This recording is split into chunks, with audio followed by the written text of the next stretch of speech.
Ever read the same page of a textbook 5 times and still feel like you just got hit in the face with words? You're sitting there, highlighter in one hand, fake confidence in the other, like, yeah, I'm totally learning something right now. Spoiler alert, you're not. Because if someone asked you what you just read, all you retained was the page number and emotional damage. We've all been there. And no, your brain isn't broken. It's just overloaded. Today, I'm going to show you how to actually absorb what you read like a sponge. Not the crusty kitchen sponge that's been through too much. I mean a brand new, fresh out of the pack, maximum absorption sponge. Let's get into it. Part 1. Why you forget stuff instantly. Here's a fun fact. Your brain has trust issues. When you read something new, your brain's first reaction is basically, oh, do we really need this information? Or is it just another random Wikipedia rabbit hole at 2 a.m.? See, your brain is designed to filter out information that feels irrelevant or unfamiliar, which, unfortunately, describes like 90% of textbooks. So if you're reading without intention, relevance, or familiarity, congrats! You've just built the perfect environment for forgetting. Part 2. The brain's cheat code, I.R.F. Let's simplify this. Your brain absorbs info better when 3 things happen. Intention. You actually want to understand it. Relevance. Your brain believes it's important. Familiarity. It connects to something you already know. I.R.F. Intent. Relevance. Familiarity. If just one of those things is missing, your brain goes into nap mode. Part 3. So how do you hack this? Let me hit you with the method. L2R2. No, it's not a Star Wars droid. It's the 4-step method to turn your dusty, dry textbook into something your brain actually cares about. Let's break it down. 1. Layman's explanation. Here's the rule.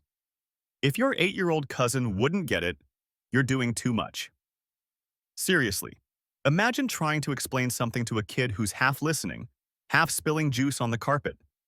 They don't care about membranes or theoretical frameworks. Forget technical terms. Forget definitions from Google.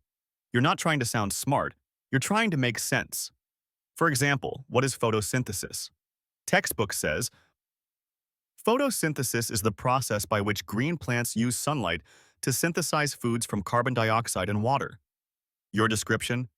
It's how plants make their own lunch using sunlight. Basically, they're solar-powered chefs. Now that sticks. The point isn't to dumb it down. It's to simplify until it clicks. So next time you learn something, ask, how would I explain this to someone who hasn't touched a book since high school and proudly understands that? 2. Layering. Don't try to understand everything on the first read. That's like trying to build IKEA furniture by staring at all the pieces and just hoping a bookshelf forms. Start with what feels kinda familiar. Skip the confusing stuff for now. Build a foundation, then go back and stack the harder concepts on top. This is called layering. And yes, it's legal. It's not cheating. It's being smart. 3.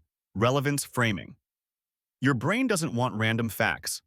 It wants to know, why do I need this? So give it a reason. Before diving into a chapter, look at the big picture. Ask, what's this trying to teach me? How does this fit into the bigger topic? Will this help me not fail the test?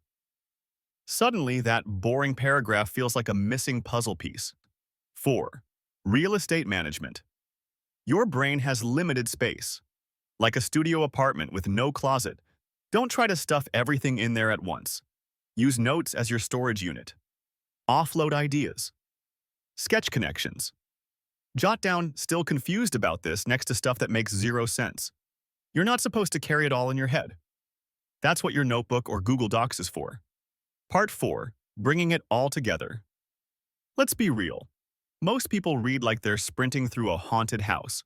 Eyes moving fast, heart racing, no clue what's going on. But learning isn't about speed.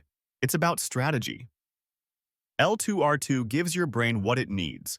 Clarity over confusion, familiarity over fear, purpose over panic. And when you read like that, you don't just remember stuff, you start understanding it. And when you understand it, well, now you're unstoppable. So next time you're reading and nothing's sticking, pause, breathe. Use L2R2 method. Because learning isn't about being a genius. It's about knowing how to trick your brain into caring. And when your brain cares, it absorbs, like a sponge.